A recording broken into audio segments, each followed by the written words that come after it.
다니엘서 4장 1절로 3절 말씀을 보겠습니다. 다니엘서 4장 1절부터 3절까지 말씀. 구약성경 1237페이지, 36페이지 그 어간에 있습니다. 단이라고 되어 있죠. 1237페이지 구약성경 1237페이지. 다니엘서 4장 1절부터 3절까지.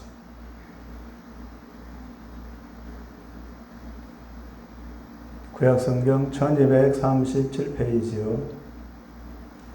1237페이지. 찾으셨죠? 1절부터 3절입니다. 다 같이 큰 소리를 같이 읽겠습니다. 시작. 느부갓네살 왕은 천하에 거주하는 모든 백성들과 나라들과 각 언어를 말하는 자들에게 조서를 내리노라. 원하노니 너희에게 큰 평강이 있을지어다. 지극히 높으신 하나님이 내게 행하신 이적과 놀라운 일을 내게 알게 하기를 즐겨하노라. 참으로 크도다 그의 이적이여, 참으로 능하도다 그의 놀라운 일이여. 그의 나라는 영원한 나라요, 그의 통치는 대대에 이르리로다. 아멘. 잠깐 기도하겠습니다. 사랑과 은혜의 하나님 아버지, 하나님이 우리에게 원하시는 것은 믿음입니다. 그러나 이 세상을 믿음으로 산다는 것은 많은 것을 포기해야 하고 또 많은 일에서 손해와 불이익을 감수해야 합니다. 세상 불신자들은 달려가기 바쁘고 또 성공하기 바쁩니다. 그래서 이 세상이 하나님 앞에서 어떠하든 관심이 없습니다. 모든 기준이 하나님의 공의가 아니고 자기 자신의 유익과 평안이기 때문입니다. 그럼에도 불구하고 성경에는 많은 믿는 자들이 등장하고 또 우리 기독교 역사에서도 수많은 믿음의 사람들을 봅니다. 예수를 믿고 구원받아 죽어서 천국 가면 간단하지만 현실은 그러지 못합니다. 하나님은 우리에게 죽어서가 아니고 살아있을 때 믿음으로 살라고 하십니다. 그래서 많은 이들이 중도에 나가 떨어지고 시험에 들어 멀리 자기 길을 가기도 합니다. 그럼에도 불구하고 좁은 길을 간 예수님을 따라 수없이 많은 이들이 그 길을 따라 갔음을 봅니다. 우리도 그렇게 살게 하시고 세상에서 뒤떨어지고 못하다고 낙심하거나 원망하지 않고 하나님의 영광을 위해 기꺼이 나의 생명과 나의 삶을 드릴 수 있기를 소망합니다. 이 시간 표적신앙과 말씀신앙을 잠시 살펴보면서 이 마지막 시대에 절실히 필요한 우리의 신앙 자세와 기초가 무엇인지를 살펴보려고 하오니 성령께서 깨닫게 하시고 분별하고 또 결단케 하여 주옵소서. 예수님의 이름으로 기도합니다. 아멘.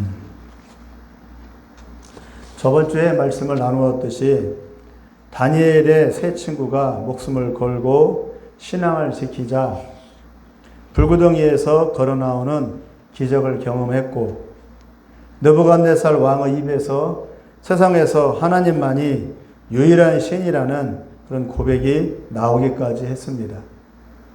결국 세 친구들의 신앙 승리입니다. 자기 믿음도 지키고 남까지 감화를 시켰으니 아주 대단한 신앙의 고수들입니다. 하나님은 우리에게 이런 믿음으로 살라고 당부하시는 것 같습니다. 위기와 환난의 소문이 무성해지고 그렇게 있는 이 시대에 더욱 그러해야 한다고, 즉 불구덩이에 빠질지언정 믿음을 포기하지 않아야 한다고 하나님은 우리에게 강력하게 권면해 주고 있습니다. 그러면 어떻게 그렇게 할 수 있습니까? 타고날 때부터 그렇게 강한 믿음이 되는 겁니까? 아니면 고생을 아주 많이 해서 그런 믿음이 자라는 겁니까? 아니면 특별히 은혜를 받아서 남보다 더한 믿음이 그냥 갑자기 된 겁니까? 오늘은 이 부분에 대해서 잠시 살펴보면서 어떻게 해야 환난과 위협 앞에서도 강하고 담대한 믿음의 삶을 살아낼 수 있을지에 대해 함께 공유해 보도록 하겠습니다. 우선 3절을 다시 한번 읽어보겠습니다. 3절이 바로 사드락, 메삭, 아벳느고 세 친구들의 불구덩이 신앙의 승리의 열매입니다. 느부갓네살 왕이 이렇게 고백을 하는데 이 고백이 어떤 고백인지 한번 찬찬히 한번 생각해 보면서 같이 3절을 읽겠습니다. 시작. 참으로 크도다 그의 이적이여, 참으로 능하도다 그의 놀라운 일이여, 그의 나라는 영원한 나라요 그의 통치는 대대에 이르리로다. 그가 누굽니까? 하나님입니다. 느부갓네살 왕이 그 하나님에 대해서 고백을 하고 있어요. 그의 이적, 하나님의 이적. 그 다음에 그의 놀라운 일, 하나님의 놀라운 일.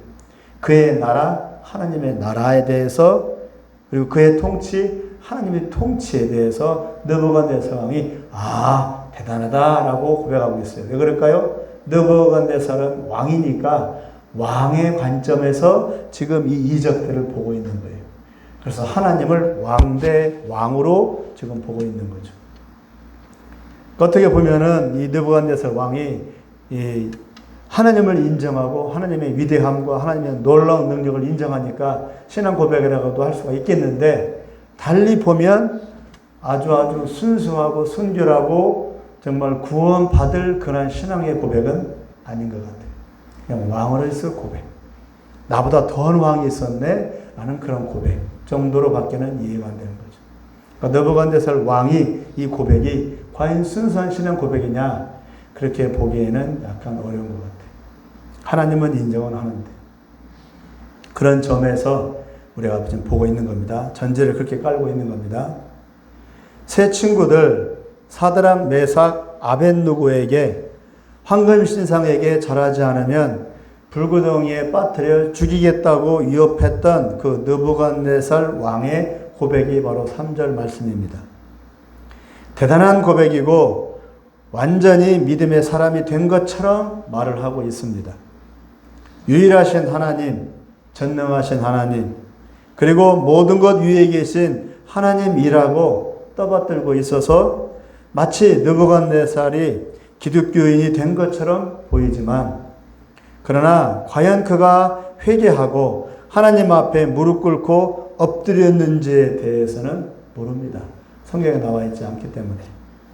다만 성경 본문이 말하려는 것은 세 친구들, 즉 바벨론에 잡혀온 유대인 청소년들이 끝까지 여호와 하나님께 대한 신앙을 버리지 않고 이방인 왕이 혀를 내두를 만큼 그렇게 인정받았다고 말하고 있는 겁니다. 초점은 거기에 있는 것이죠. 느부갓네살 왕의 고백이 아니라. 결국 이스라엘은 망하고 나서야 하나님께 대한 신앙이 무엇인지를 보여주고 있는 겁니다. 이런 이들의 목숨을 건 신앙 투쟁을 통해서 결국 70년 후에 이스라엘은 바벨론 제국에서 풀려나 고향으로 돌아와 성과 성전을 재건하고 원래의 모습인 하나님의 백성으로서의 자기 정체성을 회복했다는 내용을 성경은 기술을 하고 있는 겁니다. 그게 주된 내용이에요, 사실은. 그러면서 모든 열방의 이방인 교회들이 끝까지 믿음을 잃어버리지 말고 순결한 믿음을 지키면 하나님이 반드시 세우시고 또 축복해 주신다는 강한 메시지를 지금 말해주고 있는 것입니다. 이 어린 청소년들이 어떻게 그런 신앙의 모습을 보여줄 수 있었을까요? 하나님은 이들을 어떻게 훈련시키고 가르쳤길래 이런 모습을 보이게 하셨을까요? 우리는 이 말씀을 통해서 그걸 한번 살펴보자, 그겁니다. 과연 이렇게 새 친구들이 불구덩이에 들어가서 느부갓네살 왕을 감화시키는, 구원까지는 아니더라도 하나님을 인정하기까지, 고백하기까지 만들었는데 과연 새 친구들이 어떻게 이런 믿음을 가질 수 있었을까를 우리가 한번 궁리해보자, 그겁니다. 왜? 우리도 이런 믿음이 필요하니까. 처음 잡혀왔을 때부터 다니엘과 새 친구들은 하나님의 말씀인 율법과 계명을 끝까지 지키기로 결단하고 그대로 실행을 했습니다. 포로로 잡혀온 마당에 부모 잃고 나라 잃은 마당에 무슨 율법과 계명을 지킵니까? 살아남는 게 우선 아닙니까? 지금 포로로 잡혀왔으니까. 우리나라가 6.25 때 인민군에 의해서 낙동강 전선에까지 밀렸을 때, 그리고 온 피난민들이 부산 땅에 가득했을 때, 그때 믿는 이들은 교회에 모여 기도하고 예배하기를 멈추지 않았습니다. 전쟁에서 져서 이제 망하기 직전인데 무슨 기도와 예배입니까? 하나님이 어찌 이룰 수 있어? 하나님 나와봐 하지 않고 겸손히 기도하고 예배하며 하나님의 얼굴을 구하고 그 이름을 간절히 불렀습니다. 그 위급한 때에도. 그 결과 인천 상륙작전으로 서울이 수복되고 다시 북진을 할 수가 있었습니다. 그들은 늘 하던 대로 그렇게 그냥 기도하고 예배한 겁니다. 특별히 날 잡아 특별한 마음으로 기도하고 예배한 게 아니라 평상시에 늘 하던 것들이기 때문에 낯설 것도 없고 이상할 것도 없었습니다. 부산에서 그 난리통에도 예배드리고 난리통에도 기도해야 한다는 것이 이상할 거 없어요. 왜? 평상시에도 그렇게 했었으니까. 늘 그들은 교회 나와 기도했고 예배했고 말씀을 나누었기 때문에 전쟁 속에서도 더욱 간절하게 기도하고 예배했을 뿐입니다. 마음을 담아서. 이렇게 훈련되고 교육되어 체질화된 것일 뿐입니다. 큰 환난 앞에서도 그들은 마치 본능처럼 하나님의 이름을 부르고 그 얼굴을 구했던 것입니다.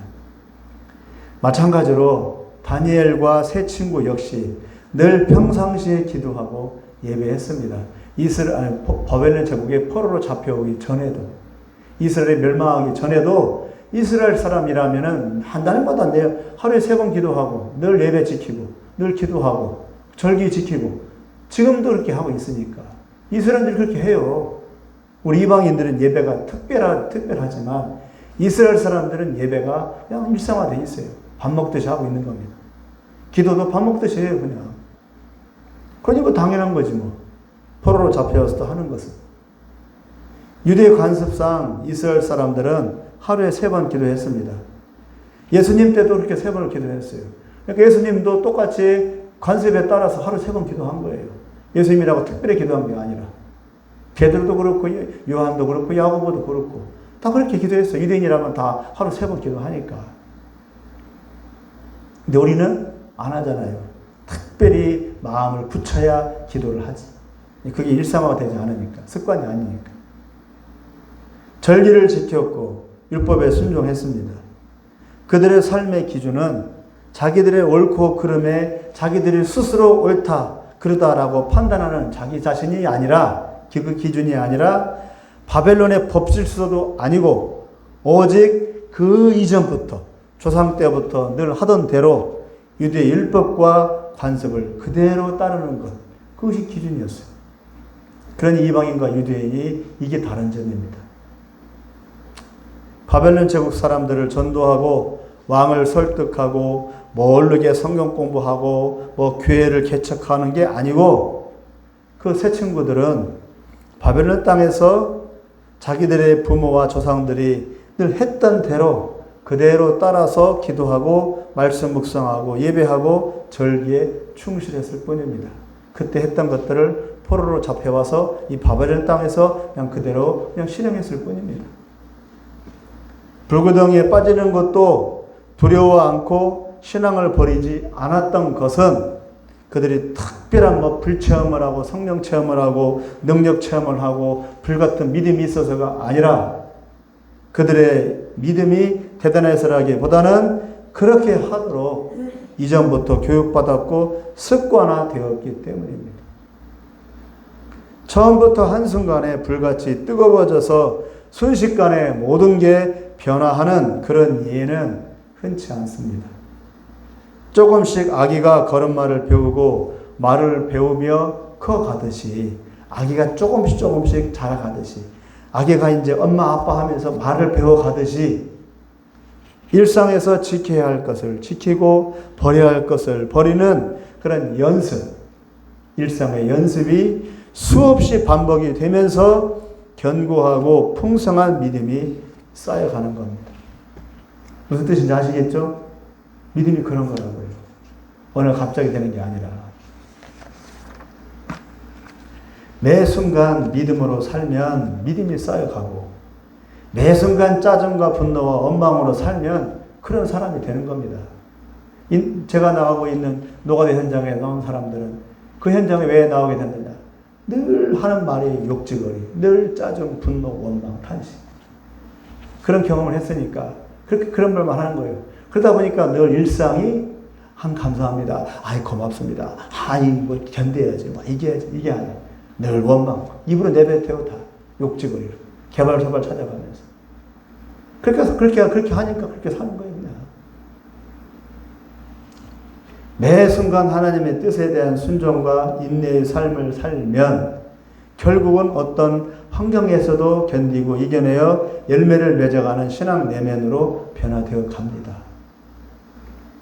하나님은 인격의 하나님이시고 인격적인 방법으로 당신의 뜻을 이루어 가십니다. 특별한 방법이 아니라 인격적인 방법, 우리가 이해하는 방법으로 하나님은 당신의 뜻을 이루어 가십니다. 하나님은 결코 강권과 강요와 강제를 행하지 않습니다. 설득과 권면과 의견 조율을 통해서 스스로 결정하게 하십니다. 이게 사실은 더 무서운 거죠. 네가 결정해야 돼. 차라리 나를 그냥 코 꿰가지고 끌어갔으면 좋겠어. 내 의지가 안 되니까. 근데 하나님은 기다려요. 내 스스로 결정할 때까지. 이게 사실은 더 무서운 거예요. 더 괴롭고 힘들고. 그러므로 우리에게 주어진 일상의 삶이 하나님에게는 훈련하고 연습하기에 딱 안성맞춤인 겁니다. 일상이. 훈련받아 딴 데 안 가도 된다는 얘기예요. 일상의 삶, 직장 가고 가정생활하고 내가 일상생활하는 그 삶의 모습을 통해서 하나님은 나를 훈련하고 계신다는 겁니다. 그럼 우리가 일상의 삶 속에서 항상 하나님을 의식하고 하나님께 인도함 받는 그런 삶의 모습이 필요한 겁니다. 일상 따로 예배 따로 그게 아니라 어느 날 잡아서 기도원 간다고 또 산기도 가서 불을 받아 온다고 해도 그의 삶의 모습과 내면의 인격은 쉽게 바뀌지 않습니다. 시간과 성숙의 단계가 반드시 필요합니다. 그래서 아브라함에게 아들을 준다고 했으면서도 25년이란 긴 시간을 뜸을 들였고 그리고 아브라함의 일상을 삶 속에서 시시콜콜이 간섭하시면서 동행을 하셨어요. 그게 훈련이었으니까. 출애굽한 이스라엘이 약속의 땅으로 들어가기까지는 40년의 긴 세월이 필요했습니다. 숙성의 시간이. 긴 시간을 두시면서 충분히 생각하고 충분히 따져보고 충분히 이해한 다음에 무엇이든 결정하라고 하십니다. 이런 과정을 통해서 믿음의 인격이 축적되고 하나님에 대한 그 지식이 차곡차곡 쌓여가는 겁니다. 이것이 믿음입니다. 이것이 신앙입니다. 이것이 불교정에 들어가는 신앙으로까지 갈 수 있는 겁니다. 그래서 다니엘은 바벨론으로 잡혀가면서 오직 하나를 기억하자고 했습니다. 우리는 이방인이 아닌 유대인이므로 유대인으로서 지켜야 할 법규들과 우리 자신의 정체성을 잊지 말자. 바벨론 사람들이 아무리 강하고 큰 제국의 사람들이라 할지라도 우리는 결코 그들을 따르지 말고 우리 부모가 우리에게 가르친 대로 행하고 그렇게 지키자고 서로 합의하고 실천한 것일 뿐입니다.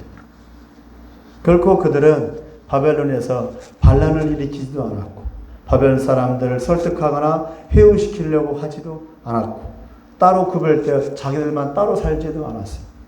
자신들의 뿌리에 그 사람들 틈바구니에서 그렇게 자기들의 뿌리에 성실한 것 뿐입니다.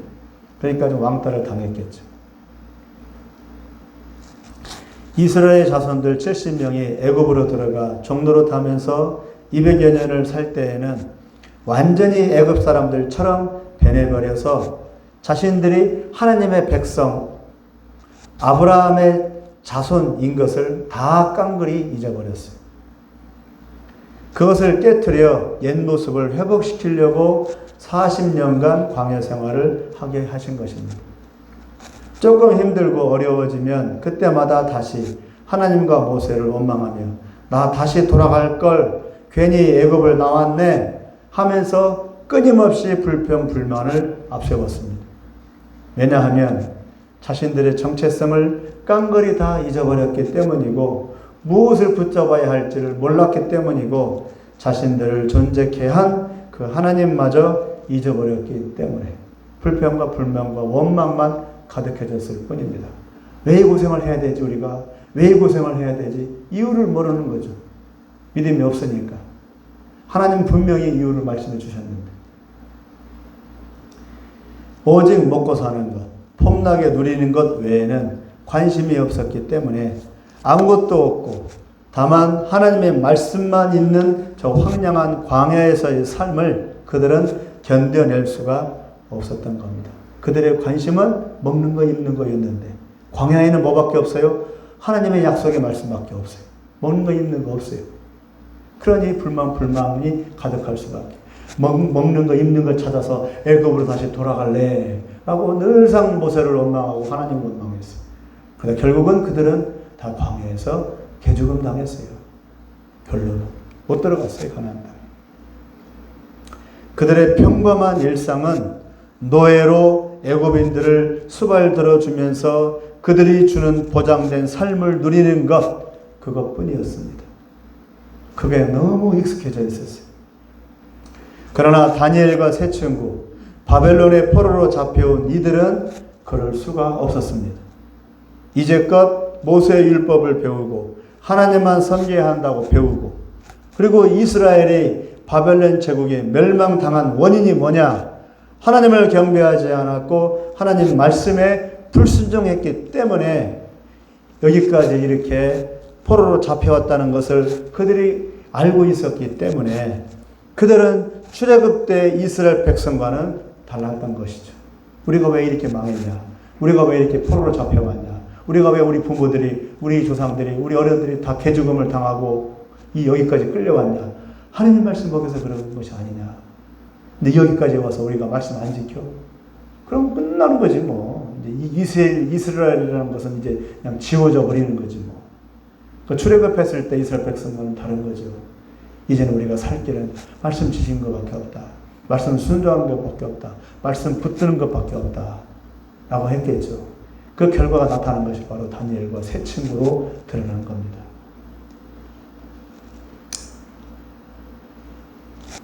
그러므로 그들의 뚜렷한 신앙과 비전은 특별한 게 아니고 지극히 당연하고 지극히 현실적인 것이었습니다. 오랜 시간 사방으로 흩어져 살던 유대인들을 여러 민족들과 나라들이 싫어한 이유는 유대인들은 이방인들이 모르는 규칙을 지키고 유대인들 자신들만의 독특한 생활 방식을 꾸준히 지켜왔기 때문에 어디에 살든 어느 민족 가운데 거하에 살든 계속 지켜왔기 때문에 저들은 우리와 다르구나 하는 거리감을 이방인들은 느꼈기 때문에 그래서 유대인들을 핍박을 한 겁니다. 유대인에게는 음식도 먹는 것이 있고 먹지 않는 음식이 있어요. 안식일에는 꼭 일을 안 해요. 그들이 살고 있는 이방 나라의 법이나 관습보다 법은 지키긴 하지만 그것보다 더 우선이 뭐냐? 유대 율법과 관습에 더 치중하는 것을 보면서 유대인들은 결코 우리랑 섞일 수 없어 하는 질투심이 이방인들의 마음에 불같이 일어나 결국 2차 대전의 홀로코스트, 러시아에서의 대량 학살, 그리고 스페인에서의 화형 등 수없이 많은 핍박과 고난을 당해야만 했습니다. 그럼에도 불구하고 그들은 하나님 말씀에 순종해서 그들의 율법과 계명을 그대로 지켰어요. 그것이 일상이었으니까. 그것이 생활이었으니까. 그럼에도 유대인들은 그것을 지키는 것을 포기하지 않았고 계속 지켰습니다. 다 없어 죽어져도 지하 감옥에 갇혀도 그 법과 전통을 지켰습니다. 네, 하나님이 지키라고 말씀하셨으니까. 그것이 살 길이니까. 그거 안 지켜서 유대 이스라엘이 쫄딱 망했으니까. 세상과 섞이지 않는 그들만의 독특한 전통을 그들은 끝까지 목숨 걸고 지켜냈던 겁니다. 일상 생활 속에서. 그 결과는 지독한 고난과 죽음이었음에도 그것이 자기들의 운명이라고 여기고 후회나 포기를 하지 않았습니다. 즉 일상, 현실, 그냥 평범한 생활이었습니다. 그들에게 평범한 일상이 다른 이방인들에게는 세상을 역행하는 아주 거슬리는 행동으로 보였던 겁니다. 그러면 우리의 일상은 어떠합니까? 우리의 일상은 이렇게 말씀에 순종하는 일상입니까? 우리의 일상은 항상 이렇게 예배하는 일상입니까? 우리의 일상은 항상 이렇게 하나님 앞에 기도하는 일상입니까? 우리의 일상은 항상 하나님의 얼굴을 구하는 일상입니까? 우리의 일상은 항상 하나님을 의식하는 그런 일상입니까? 돌아보시기를 바랍니다. 세상 사람처럼 똑같이 살 겁니다. 일하고 쉬고 가족 챙기고 이웃들과 교제하고 자기 생활을 현실에 맞게 다듬어 가고자 애를 쓸 겁니다. 그러나 그것뿐이라면 우리의 믿음은 어디에 있습니까? 하나님 믿는다고 하는 우리의 믿음은 어디 있는 겁니까? 믿음으로 살아보려고 애쓰고 고민하고 노력하는 모습이 없다면 결코 세상에서 내침당하지 않으며 세상과 호흡을 맞춰 인생을 아주 잘 즐길 것입니다. 그러나 믿음으로 살려면 성경에도 나와 있듯이 걸그치고 부딪히고 거슬리는 것 투성이가 될 겁니다. 믿음으로 살지 않는 일상은 전혀 미래를 보장하지 못하지만 믿음으로 살려고 바둥바둥거리는 일상은 미래를 보장하고 소망과 기쁨을 줍니다. 세상이 주는 기쁨이 아니라 하나님이 주는 기쁨. 하나님이 주는 기쁨을 느껴본 적이 있습니까? 세상이 주는 기쁨 말고, 손에 딱 틀어졌을 때 기쁨 말고, 이게 없어도 하나님이 주시는 그 말로 다 할 수 없는 그 기쁨을 느껴본 적이 있습니까? 성경에서 말하는 기뻐하라 하는 기쁨은 그 기쁨입니다. 새 친구의 불교덩이 신앙은 특별한 신앙, 순교 신앙이기보다는 일상의 평범하면서 성실한 그런 생활의 믿음의 결과입니다. 그 결과 죽이려던 느부갓네살 왕이 오늘 방금 읽은 본문처럼 고백하고 있습니다. 즉 기적을 봤다. 지금 말하잖아요. 기적을 봤다잖아요. 느부갓네살 왕이. 놀라운 걸 봤다잖아요. 자기 입으로 고백을 하잖아요. 평범한 신앙의 일상이 놀라운 기적의 일상을 만들어낸 것입니다. 새 친구들의 이 신앙이 순교 신앙이고 대단한 신앙이라면 우리와 이 새 친구들의 신앙은 아무 상관없어요. 우리는 이렇게 대단한 신앙 아닙니까? 우리가 불 받은 것도 아니고 능력 받은 것도 아니고 우리가 산교도 가서 40일 밤낮으로 모세처럼 기도한 것도 아니고 하나님을 본 것도 아닌데 우리가 무슨 수로 새 친구들의 이 믿음을 가질 수가 있겠냐고. 그럼 성경은 뭐를 기록을 해? 우리가 상관도 없는 이 기록을. 그러나 새 친구들의 이 믿음이 그런 믿음이 아니라 그거예요. 일상에서 얻어진 믿음이라 그겁니다. 그런 믿음이기 때문에 우리도 가능하다 그겁니다. 기적이 느부갓네살의 눈을 뜨게 했고 한가할 수 없는, 알 수 없는 어떤 절대자의 존재를 인정하게 한 것입니다. 그럼에도 불구하고 잘 자세히 보면 느부갓네살의 변화되고 성숙된 내면의 모습은 보이지 않습니다. 그냥 고백만 해요. 놀라운 하나님, 하나님 살아계시네?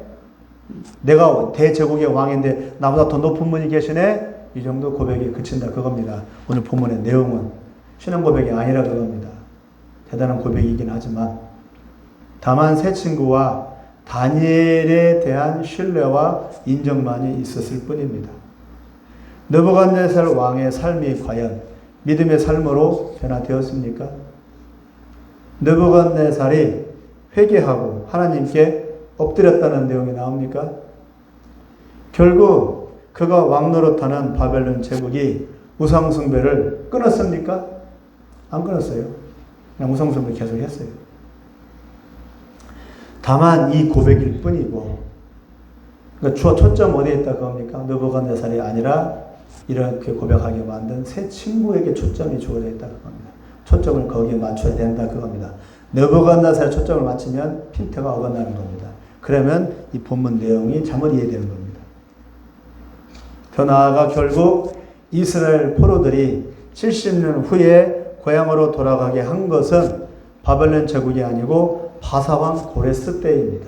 바벨론 제국 때 이스라엘이 70년 후에 다시 이스라엘 땅으로 돌아온 게 아니라 바벨론 제국을 멸망시킨 페르시아 제국 바사왕 고레스 때 결국은 이스라엘이 돌아갔어요. 고레스는 진짜 회개한 사람이에요. 느부갓네살은 새 친구를 통해서 놀라운 일을 보기는 했지만, 기적을 경험하긴 했지만 회개까지는 가지 않았어요. 그러나 바사왕 고레스는 하나님을 직접 만났어요.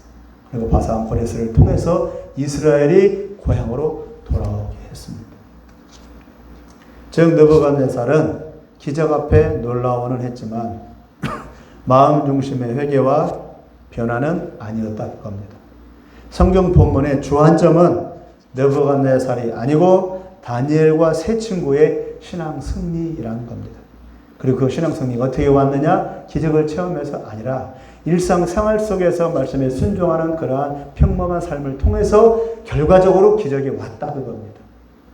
기적을 체험해서 기적을 맞는 게 아니라. 왜냐하면 이들을 통해 하나님의 살아계심이 드러났기 때문이고, 이 모습이 마지막 환난 때의 우리의 모습이어야 하기 때문입니다. 환난 때잖아요. 새 친구는 환난 때잖아요. 바벨론 제국 포로로 잡혀가 있으니까. 우리도 결국은 포로로 잡혀갈 겁니다. 그들에 의해서 포로로 잡힐 겁니다. 현대판 바벨론 제국에 의해서. 그럼 우리는 믿음을 어떻게 지켜야 합니까? 이 새 친구들처럼 불구덩이에 들어갈지언정 결코 예수를 부인하지 않는 믿음을 가져야만 합니다.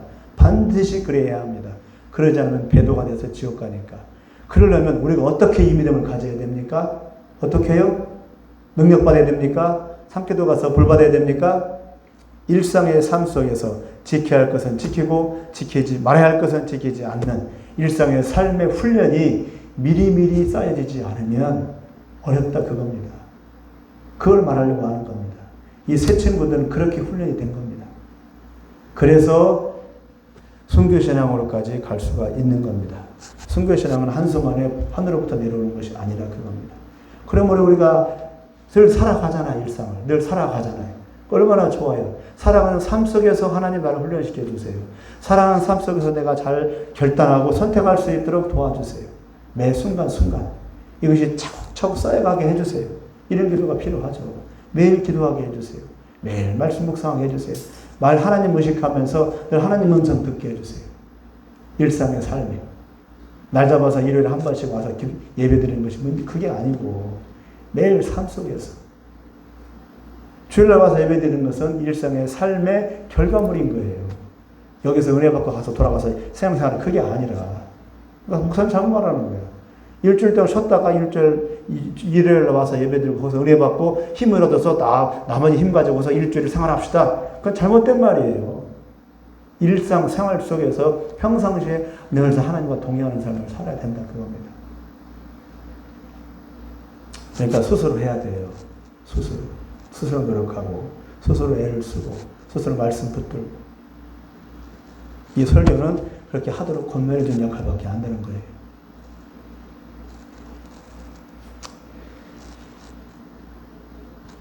출애굽 때 수많은 기적들이 애굽 백성과 애굽 왕 바로를 두렵게 했고, 고집스러운 이스라엘 백성이 애굽을 떠나게 하는 계기가 되기는 했지만 40년간 진행된 기적조차도 이스라엘을 완전히 변화시키지는 못했습니다.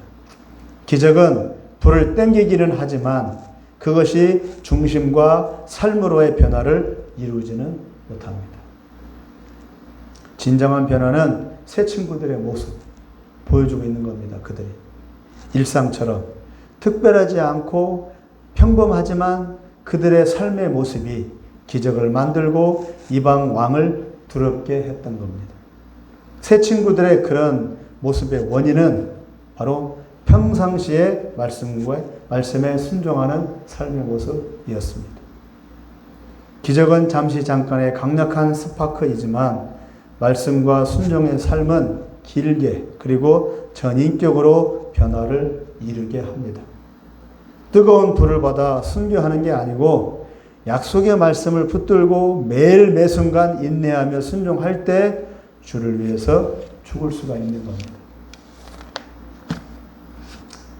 이 시대에 우리에게 필요한 신앙은 기적도 좋지만, 기적을 부인하지 않지만, 기적도 좋지만 말씀 신앙, 순종과 인내의 신앙이 필요한 시대입니다. 많은 이들이 일상을 내려놓고 영적이고 신비하고 거룩하고 특별하고 자극적인 무언가를 원하지만 유튜브에 나와 있는 모든 내용들이 다 그런 내용들이에요. 특별한 내용, 봤다, 들었다, 병이 나았다, 치유됐다, 그런 내용들. 좋죠. 정말 좋긴 하지만 그게 치우치면 그렇게 가는 것밖에 안 돼요. 잠시 잠깐이에요. 많은 들이 일상을 내려놓고 영적이고 신비하고 거룩하고 유튜브에 나와 있는 그런 모든 내용들처럼 그렇게 원하지만 그것이 우리에게 진정한 양식은 되지 않습니다. 여러 가지 사상과 종교와 각자 옳은대로 행하는 문란한 사사시대 같은 지금 이 시대에 필요한 것은 새 친구들과 같이 누가 뭐래도 어떤 환경에서도 묵묵히 하나님의 계명과 말씀을 따라 늘 하던 대로 경건하고 구별된 그런 신앙의 평범한 삶을 이어가는 자세, 끊이지 않게 길게 계속 하는 자세가 중요합니다. 우리의 믿음은 도깨비 방망이를 원하지 않습니다. 하나님의 말씀이 가는 대로 그대로 따라가는 바로 모세의 지팡이와 같은 믿음이 필요한 겁니다. 말씀을 맺겠습니다. 바벨론 제국의 압제하에 나라가 망하고 친척들이 도륙을 당하고 자신들은 포로로 잡혀와 있을지라도 새 친구들 사드락 메삭 아벳느고는 자신들의 정체성을 분명히 인식하고 자기들이 해야 할 것과 해서는 안 되는 것들을 분명히 구별하여 상황과 환경에 상관이 없이 할 일을 다하고 지킬 것을 다 지켰습니다. 성경에 나와 있지 않지만 우리는 그것을 찾자 그겁니다. 불구덩이에 들어가는 신앙만 우리는 봐요. 그것이 아니라 그렇게 하기까지 과정을 우리는 돌아봐야 되는 겁니다. 그 결과 주변이 바뀌고 환경이 바뀌고 자신들을 통해서 지금 대제국인 느부갓네살 왕이 고백을 하잖아요. 자기보다 더한 왕이 있다고 하나님을 인정하잖아요. 이것이 바로 하나님을 드러내는 겁니다. 하나님의 뜻이 이루어진 것입니다. 세상이 요란하고 내 환경이 숨이 막힐 듯이 어렵고 도무지 소망이 안 보일지라도 우리가 가야 하는 길은 정해져 있고 늘 우리가 행해야 할 일들도 주어져 있습니다. 날마다 말씀 붙잡고 날마다 기도하고 날마다 예배하고 날마다 주의 나라를 사모하며 날마다 하나님의 나라를 사모하고 날마다 예수님의 다시 오심을 간구하고 애통해하며 구하고 우리의 믿음을 지키고 날마다 선한 일에 힘쓰며 우리에게 주어진 일들을 인내로서 잘 극복해 나아갈 때 주님의 뜻이 이루어지는 것이고 주님을 위해서 죽을 수 있는 순교신앙이 되는 겁니다. 순교신앙은 한순간에 주어지는 것이 아니라 그겁니다. 지금은 순종이고 순종하고 인내할 때입니다. 그리고 주변에 눈돌리거나 마음 빼앗기지 말고 오직 하나님의 말씀에 더 집중해야 할 때입니다. 영원히 남는 것은 하나님의 말씀뿐입니다. 작년 노선 목사님 왔을 때 얼굴이 해골바지 같았어요. 완전 살아있는 시체 같더라고요. 근데 이번에 왔을 때는 그나마 얼굴이 괜찮아요. 환경은 똑같은데 왜 그럴까요? 노선 목사님이 하나 터득한 게 있대요. 매일 말씀 봐요. 말씀 하나만 붙들고 있어요. 노선 목사님은 어쨌거나 우리 합동교단 보수신앙이기 때문에 랄랄라 하고 또 하는 그런 거는 별로 좋아하지 않아요. 저도 그렇고. 오직 말씀밖에 없어요. 매일같이 말씀 붙들고 하나님 말씀 붙들고 성경 말씀 붙들고 그러니까 훨 낫더라고요. 그러니까 살 것 같대요. 본인이 고백을 해요. 숨 쉴 것 같대요. 노선 목사님 처지가 어떤 처지인지 아시죠? 교회 하다가 교인들 다 떠나갔어요. 심지어는 가족들도 떠나갔어요. 자식들도 도망갔어요. 부인도 도망갔어요. 혼자 남았어요. 다 버림받는 존재예요. 얼마나 처참하겠어요, 마음이. 그 나이에. 지금 내년이면 65세인데. 다른 사람 같으면 벌써 자살하고도 남을 환경이에요, 사실은. 그러니까 그동안 버틴 것도 대단하죠. 해골바가지 같더라고요. 그러나마 지금 나아진 것이 말씀 붙든 것. 말씀이 꿀같이 달되 말씀밖에 위로할 게 없대. 결국 말씀밖에 안 남아요. 성경 붙드시기 바랍니다. 성경. 죽어나 사나 성경. 그거면 살 길이 없어요. 목사님들 설교 다 날아가요. 휘발유처럼 날아가요. 이제 없어져요. 목사님 설교 잘했다. 그 목사님 나중에 보니까 비리가 있어. 그럼 이제까지 들었던 설교 내용은 뭐예요? 휘발유요, 휘발유. 성경 말씀 붙드시기 바랍니다. 변치 않는 분은 하나님밖에 없어요. 사람은 다 변해요. 이 세 친구들은 하나님 말씀 붙들고 평상시에 늘 그렇게 살아왔던 거예요. 그렇기 때문에 불구덩이까지 들어갈 수가 있었던 것이고 느부갓네살 왕을 변화시킬 수 있었던 겁니다. 본문이 말해주고 있는 의미는 바로 메시지는 그겁니다. 평상시 때 그렇게 해라. 그러면 환난 때에도 너희가 이길 수 있다 그겁니다. 다니엘과 세 친구들의 환경은 스스로는 헤어나지 못할 막강한 세력 한가운데였지만 태풍의 눈이었어요. 태풍 한가운데 있었어요. 어떻게 버티냐고. 못 버텨요. 그들이 그 한가운데에서 벗어나려고 몸부림치지 않고 그곳에서 자기들의 둥지를 틀고 본분을 지켰을 때 말씀에 순종했을 때 모든 것이 풀어지는 역사가 일어났듯이 바로 우리에게도 이 은혜와 이 믿음의 자세가 필요합니다. 붙들기를 바랍니다. 매 순간 일상 속에서 기도해야지. 일상 속에서 예배해야지. 일상 속에서 말씀 봐야지. 이것이 순종하시기 바랍니다. 이것이 우리의 힘입니다. 다른 능력받고 불받는 게 힘이 아니라 시간 날 때 그냥 성경 보는 거예요. 시간 날 때 기도해야지. 기도하고. 그리고 항상 생각할 때 엄마 불평보다는 하나님 생각해야지. 하나님이 난 하나님의 자녀야. 예수님 나에게 십자가 죽으시고 부활하셨지. 예수님 십자가 붙들어야지. 그 자세, 일상을 생활하세요. 그것이 우리의 힘이 되고 능력이 되는 겁니다. 아셨죠? 쉬운 겁니다. 어렵지 않습니다. 평범한 삶 속에서. 딴 데 신경 쓰지 마시고, 마음 빼앗기지 마시고, 이거 붙드시기 바랍니다. 새 친구들은 축제사자 붙들었습니다. 노선 목사님도 축제사자 붙들고 있는 겁니다. 저도 그래요. 저도 축제사자 붙들어요. 이거 아니면 저도 살 길이 없으니까. 제 처제나 노선 목사님 처제나 그게 그거니까. 다시 한번 본문 말씀을 되새김질을 하면서 돌아가셔서 설교 말고 본문 말씀을 읽으시고 되새김질을 하면서 심령을 새롭게 굳건하게 하시기를 기원합니다. 그래서 반드시 승리하는 삶을 살 수 있기를 소망합니다. 기도하겠습니다.